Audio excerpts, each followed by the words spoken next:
രാജസ്ഥാനിൽ മലയാളികളായ പെന്തക്കോസ്ത് വിശ്വാസികൾക്ക് നേരെ സംഘപരിവാർ സംഘടനകളുടെ ആക്രമണം. പാസ്റ്റർ ബോവസ് ഡാനിയലിനെയും വിശ്വാസികളെയും അതിക്രൂരമായി ആക്രമിച്ചു. പ്രവർത്തകർ ആരാധനയ്ക്ക് തടസ്സം സൃഷ്ടിച്ചതായും പരാതിയുണ്ട്.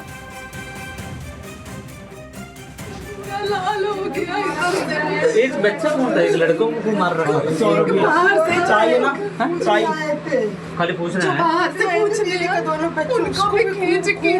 हाँ वो तो चर्च में कुंभ लगा हुआ है।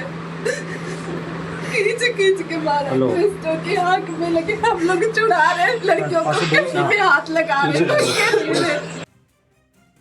വിവരങ്ങളുമായി അനിൽ ജോർജ് ചേരുകയാണ്. അനിൽ, ഒരു ചെറിയൊരു ഇടവേളയ്ക്ക് ശേഷമാണ് വീണ്ടും ഉത്തരേന്ത്യയിൽ നിന്നും ഇത്തരം വാർത്തകൾ വരുന്നത്. സംഘപരിവാറിന്റെ ആക്രമണം എന്തൊക്കെ ചൂണ്ടിക്കാട്ടിയായിരുന്നു? അതിനെ എങ്ങനെ പ്രതിരോധിക്കാൻ കഴിഞ്ഞിട്ടുണ്ട്? മറ്റ് വിശദാംശങ്ങൾ എന്തെല്ലാമാണ് ഈ ഘട്ടത്തിൽ പുറത്തു വരുന്നത്?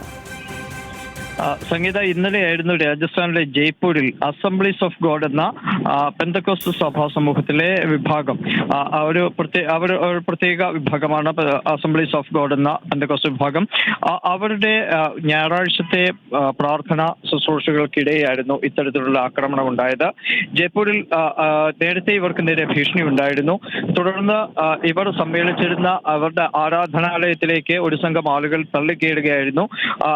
ആരാധന തുടങ്ങിയ സമയത്ത് തന്നെ വലിയ തോതിലുള്ള ആക്രമണം നടന്നു. ഗർഭിണി അടക്കമുള്ള ആളുകളെ, സ്ത്രീകളെയും കുട്ടികളെയും അടക്കം നിലത്തിട്ട് ചവിട്ടുകയും വലിച്ചിഴക്കുകയും വടികൊണ്ട് ക്രൂരമായി ആക്രമിക്കുകയും ചെയ്തു എന്നാണ് പെന്തക്കോസ്ത് സഭ സമൂഹത്തിൽ നിന്നുള്ളവർ പറയുന്നത്. വലിയ തോതിൽ ഭീകരാന്തരീക്ഷം സൃഷ്ടിച്ചു. പോലീസ് എത്തിയതോടുകൂടി ആണ് അക്രമികൾ പിന്തിരിഞ്ഞത്. പോലീസ് അവരെ പറഞ്ഞുവിടുകയായിരുന്നു.